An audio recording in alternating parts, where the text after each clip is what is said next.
भारत में लगभग 15 करोड़ फर्जी वोटर हैं। ये बात आज अखबार के फ्रंट पेज पे निकली हुई है कि 15 करोड़ लोगों का नाम कट सकता है। जब मैंने पूरे देश में एसआईआर कराने के लिए पीआईएल फाइल किया था तो मेरा अनुमान था कि लगभग 5 करोड़ फर्जी वोटर हैं, लेकिन अब अखबार के फ्रंट पेज पे निकला हुआ है कि 5 करोड़ नहीं बल्कि 15 करोड़ फर्जी वोटर हैं। दुनिया में सबसे ज़्यादा फर्जी वोटर भारत में ही पाए जाते हैं। कनाडा की कुल जनसंख्या 4 करोड़ है और भारत में 15 करोड़ फर्जी वोटर है। ऑस्ट्रेलिया की जनसंख्या मात्र 2 करोड़ है और भारत में 15 करोड़ फर्जी वोटर है। अमेरिका की कुल जनसंख्या 33 करोड़ है और भारत में 15 करोड़ फर्जी वोटर है। आप खुद कल्पना करिए कि भारत में कितना बड़ा खेल चल रहा है। और ये 15 करोड़ फर्जी वोटर क्यों है? क्योंकि यहाँ पे फर्जी आधार बनाना और फर्जी आधार बनवाना गंभीर अपराध नहीं है। ये मेरे पास आधार एक्ट है, इसमें कोई भी व्यक्ति जो 6 महीने से भारत में रह रहा है वो आधार बनवा सकता है। और आधार भी कोई गवर्नमेंट के ऑफिस में नहीं बनवाना है। ऐसा भी नहीं कि हाँ वो 2-3 लोग वहाँ स्क्रूटनी करेंगे, कोई क्लर्क होगा, फिर सेक्शन ऑफिसर होगा, उसके बाद फिर कोई गजेटेड ऑफिसर होगा, उसको साइन करेगा, ऐसा कुछ भी नहीं है। आधार कॉमन सर्विस सेंटर पे बन जाता है। प्राइवेट लोग बना रहे हैं, आराम से 2-2 हज़ार रुपये लेके बनाते जा रहे हैं, क्योंकि ना उनकी कोई रिस्पॉन्सिबिलिटी है, ना अकाउंटेबिलिटी है, ना इस आधार एक्ट में कहीं लिखा हुआ है कि फर्जी आधार बनाना और बनवाना गंभीर अपराध है, जघन्य अपराध है, पकड़े जाने पे 10 से 20 साल सजा होगी। ऐसा कोई प्रावधान नहीं। और जैसे ही एक डॉक्यूमेंट बन जाता है उसके तत्काल बाद राशन कार्ड बना लेते हैं। तहसील के दलाल को 2000 रुपये देते हैं, फर्जी राशन कार्ड रेडी। और फर्जी राशन कार्ड क्यों रेडी 2000 में? क्योंकि न फर्जी राशन कार्ड बनाना गंभीर अपराध, न बनवाना गंभीर अपराध। जब 2 डॉक्यूमेंट हो गया, नगर निगम के दलाल को पकड़ा, 2000 रुपये में फर्जी बर्थ सर्टिफिकेट। और वो भी क्यों? क्योंकि फर्जी बर्थ सर्टिफिकेट बनाना और बनवाना गंभीर अपराध नहीं। जब 3 डॉक्यूमेंट हो गए उसके बाद तहसील के दलाल को पकड़ा, निवास प्रमाण पत्र 2000 रुपये में रेडी। और वो भी इसलिए क्योंकि फर्जी निवास प्रमाण पत्र बनाना और बनवाना ये जघन्य अपराध नहीं। और जब 4 डॉक्यूमेंट हो गया उसके बाद ज़रूरत पड़ने पे स्कूल से एक सर्टिफिकेट बनवा लिया, 5वीं का 8वीं पास का सर्टिफिकेट बनवा लिया, उसमें एज भी लिखा हुआ है। क्योंकि वोटर आईडी में नाम जुड़वाने के लिए 3 कंडीशन होनी चाहिए। 18 साल की उम्र पूरी होनी चाहिए, वो भारत का नागरिक होना चाहिए और उसी क्षेत्र का निवासी होना चाहिए। तो 18 साल का होना चाहिए, इसके लिए या तो नगर निगम से बर्थ सर्टिफिकेट बनवा लेते, नहीं किसी स्कूल से, प्राइवेट स्कूल से, मान्यता प्राप्त स्कूल से हेडमास्टर को 2000 रुपये दिया, वो आराम से 5वीं की, 8वीं की, 6वीं, 7वीं की एक टीसी उठा के बना के दे देता है। ये चल रहा है भारत में। दूसरा क्या चाहिए उनको? उस क्षेत्र का निवास प्रमाण पत्र। और उस क्षेत्र का निवास प्रमाण पत्र आराम से उस तहसील से बन जाता है, क्योंकि 4-5 डॉक्यूमेंट उसने पहले बनवा लिया। इसलिए मैं कह रहा हूँ भारत में जो इतना बड़ा खेल चल रहा है इसके लिए सब जिम्मेदार हैं।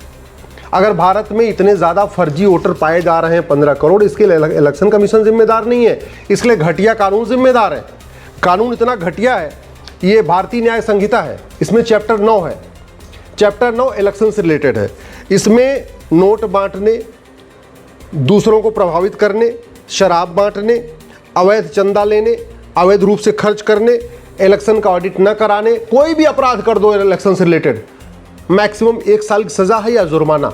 यानी अगर कोई ढंग का वकील खड़ा हो गया तो 10-20 हज़ार रुपये जुर्माना देके छूट जाएगा, 1 साल की सजा भी नहीं होगी। इतना घटिया कानून है। पूरी दुनिया में इलेक्शन से रिलेटेड जो ऑफेंस होते हैं उनको जघन्य अपराध माना जाता है। सिंगापुर में, अमेरिका में, जापान में इलेक्शन से रिलेटेड जो चीटिंग है, फ्रॉड है, फोर्जरी है, उन पे 10 से 20 साल की सजा का प्रावधान है। और हमारे देश में मैक्सिमम 1 साल या जुर्माना। ऐसा नहीं कि 1 साल सजा भी होगी, जुर्माना भी होगा, या तो सजा या तो जुर्माना। यानी अगर कोई भूतपूर्व कानून मंत्री, भूतपूर्व वित्त मंत्री, भूतपूर्व गृह मंत्री टाइप का वकील आ गया तो फिर जज साहब क्या करेंगे? 10,000 रुपये जुर्माना लगा के छोड़ देंगे, 1000 रुपये की सजा भी नहीं होगी। अच्छा, होता क्यों है? इतने फर्जी वोटर बनते क्यों हैं? पार्षद प्रधान के चुनाव में जीत हार जो है 10 वोट, 15 वोट, 20 वोट से होती है, 50 वोट से होती है।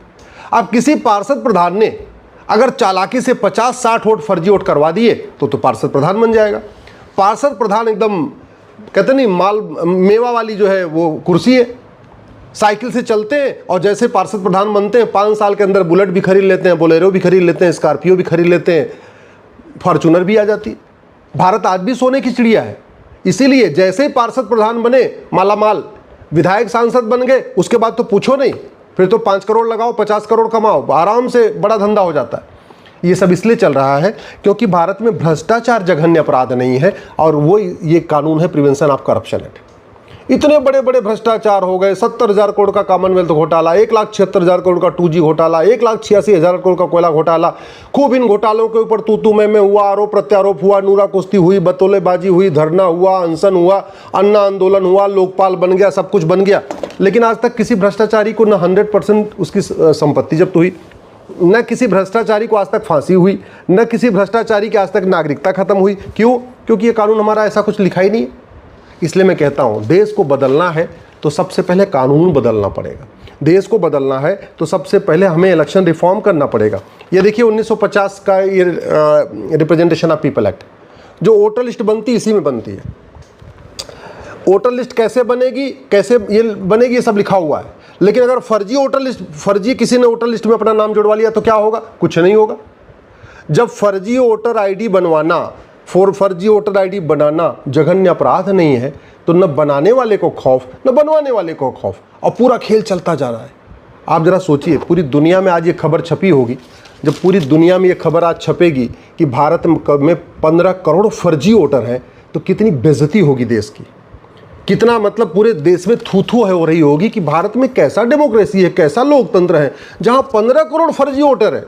दुनिया के कई देशों की जनसंख्या से ज्यादा, अरब की जनसंख्या 1 करोड़ 2 करोड़ है, दुबई की जनसंख्या तो 1 करोड़ भी नहीं है, और यहाँ 15 करोड़ फर्जी वोटर बैठे हुए हैं। मतलब सिंगापुर, ऑस्ट्रेलिया, कनाडा, ब्राजील, कई देशों को जोड़ दीजिए, उससे ज्यादा भारत में फर्जी वोटर हैं। इसलिए कह रहा हूं कानून बदलने की जरूरत पड़ेगी। अब समाधान क्या है? ये तो हो गई समस्या। समाधान ये है कि सबसे पहले बीएनएस में जो चैप्टर 9 है, ऑफेंस रिलेटिंग टू इलेक्शन, इसको बदला जाए। फर्जी डॉक्यूमेंट बनाने और बनवाने को जघन्य अपराध घोषित किया जाए। फर्जी आधार, फर्जी राशन कार्ड, फर्जी ड्राइविंग लाइसेंस, फर्जी बर्थ सर्टिफिकेट, फर्जी वोटर आईडी, फर्जी मार्कशीट, फर्जी ट्रांसफर टीसी, फर्जी कोई भी डॉक्यूमेंट बनाने और बनवाने को जघन्य अपराध घोषित किया जाए। दूसरा, भ्रष्टाचार को जघन्य अपराध घोषित किया जाए। अल्टीमेटली ये सारा फर्जीवाड़ा चल रहा है, कौन कर रहा है? नेता कर रहे हैं, पार्षद बनने के लिए, प्रधान बनने के लिए, सांसद बनने के लिए, विधायक बनने के लिए। केवल फर्जी वोटर ही नहीं बनवाते, बल्कि जाति का जहर घोलते हैं, भाषा का जहर घोलते हैं, क्षेत्र का जहर घोलते हैं, अलगाववाद फैलाते हैं, मजहबी उन्माद फैलाते हैं, सब कुछ करते हैं, दंगा भी करवाते हैं। क्यों? पार्षद बनने के लिए, प्रधान बनने के लिए, सांसद बनने के लिए, विधायक बनने के लिए। और वो इसलिए कर रहे हैं क्योंकि बहुत पैसा है, बहुत पैसा। राजनीति सबसे ज़्यादा प्रॉफिटेबल धंधा है, मतलब शेयर मार्केट से भी ज़्यादा पैसा पॉलिटिक्स में आज की डेट में। 5 करोड़ लगाओ, 50 करोड़ 5 साल में कमाओ। ये बहुत बेसिक सा फंडा है। मतलब नेट 45 करोड़ का बेनिफिट है। अगर आपने 5 करोड़ लगाया तो 50 करोड़ तो कमा ही लेंगे। ये धंधा चल रहा है। वो तभी रुकेगा जब ये भ्रष्टाचारियों की 100% प्रॉपर्टी जब्त करने, नागरिकता खत्म करने, आजीवन कारावास, फांसी देने के लिए कानून बनेगा। भ्रष्टाचार तभी खत्म होगा जब झूठ बोलना गंभीर अपराध होगा, झूठी गवाही देना गंभीर अपराध होगा, और झूठ पकड़ने के लिए नार्को पॉलीग्राफ ब्रेन मैपिंग कानून बनेगा। एक बात मैं आपको बता दूं, भ्रष्टाचार न तो लाइलाज समस्या है, भ्रष्टाचार न तो विश्वव्यापी समस्या है। जितना भ्रष्टाचार भारत में है, इतना सिंगापुर में नहीं है, जापान में नहीं है, चीन में नहीं है, अमेरिका में नहीं है, न्यूजीलैंड में नहीं है, दुनिया के बहुत देशों में नहीं है। यहाँ भ्रष्टाचार है। जबकि हम कहते हैं राम का देश है, कृष्ण का देश है, महावीर का देश है, बुद्ध का देश है, गांधी जी का देश है, छत्रपति शिवाजी महाराज का देश है, गुरु गोविंद सिंह जी का देश, सारे बड़े महापुरुष, सब देवी देवता, सब ने यहीं जन्म लिया। इसके बाद भी इतना भ्रष्टाचार है। क्यों? क्योंकि हमारा नियम कानून घटिया है। कलयुग यहीं चल रहा है। कलयुग जापान में सतयुग है, सिंगापुर में सतयुग है, कलयुग यहीं चल रहा है। तो समाधान क्या करना पड़ेगा? एक समाधान करना पड़ेगा, 100 रुपए से बड़ी नोट बंद कर दिया जाए तत्काल। मैं गारंटी के साथ कहता हूं, 100 रुपए से बड़ी नोट बंद करते ही 25% भ्रष्टाचार खत्म हो जाएगा। यानी इस टाइप का जो फर्जीवाड़ा होता है ना, सारे फर्जी डॉक्यूमेंट बनते हैं, ये भी 25% बंद हो जाएंगे। 5,000 रुपये से महंगे सामान का कैश लेन देन बंद कर दिया जाए, 25% भ्रष्टाचार और खत्म हो जाएगा। यानी 2 काम करते ही, 100 रुपये से बड़ी नोट बंद करते ही, 5,000 रुपये से महंगे सामान का कैश लेन देन बंद करते ही 50% भ्रष्टाचार खत्म हो जाएगा। 50,000 रुपये से महंगी संपत्ति को आधार से लिंक कर दिया जाए, 25% भ्रष्टाचार और खत्म हो जाएगा। यानी टोटल 75% भ्रष्टाचार खत्म हो जाएगा। और झूठ पकड़ने के लिए नार्को पॉलीग्राफ ब्रेन मैपिंग कानून बना दिया जाए और भ्रष्टाचार को जघन्य अपराध घोषित कर दिया जाए। जिसके पास भी काला धन मिला, जिसके पास बेनामी संपत्ति मिली, जिसके पास आय से अधिक संपत्ति मिली, वो 100% प्रॉपर्टी जब्त करके, नागरिकता खत्म करके साल भर के अंदर फांसी देना शुरू कर दें। मैं गारंटी के साथ कहता हूं 100% भ्रष्टाचार खत्म हो जाएगा। नहीं 100 तो 99% भ्रष्टाचार खत्म हो जाएगा। भारत में सतयुग आ जाएगा, भारत में राम राज्य आ जाएगा, भारत विश्वगुरु बन जाएगा, भारत परम वैभव को प्राप्त होगा। लेकिन उसके लिए यही कंडीशन है कि 100 रुपये से बड़ी नोट बंद हो, 5,000 रुपये से महंगे सामान का कैश लेन देन बंद हो, प्रॉपर्टी आधार से लिंक हो, भ्रष्टाचारियों को फांसी देने के लिए कानून बने, वो भी साल भर के अंदर। गारंटी के साथ कहता हूँ, शिवाजी महाराज, गुरु गोविंद सिंह, वीर सावरकर, बाबा साहब अम्बेडकर, गुरु गोलवलकर जी, सबका सपना साकार हो जाएगा अगर ये भ्रष्टाचार खत्म कर दिया, और ये हो सकता है।